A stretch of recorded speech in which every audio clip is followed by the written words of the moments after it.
Parmi ces Bruxellois à 5 jours des élections, certains ne savent toujours pas vers qui se tourner dans l'isoloir. Je sais pas du tout pour qui je vais voter. C'est pas trop un sujet qui m'intéresse, du coup je m'y préoccupe pas beaucoup pour le moment.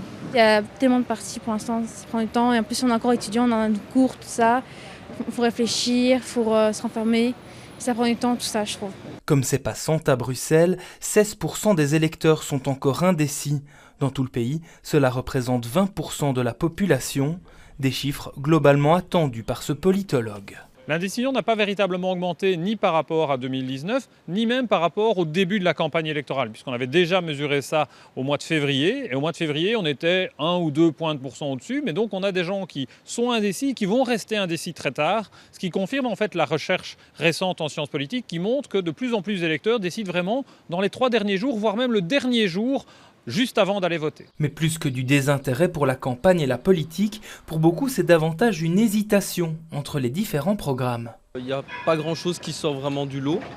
Par rapport à ce que moi je recherche dans le fonctionnement d'un pays, il y a des idées à gauche, à droite qui fonctionnent un peu, mais je trouve pas...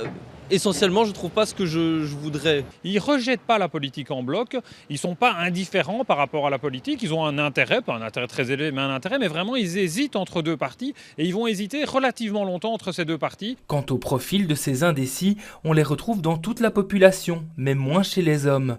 Moins aussi chez les plus de 65 ans qui ont tendance à renouveler leur vote d'élection en élection.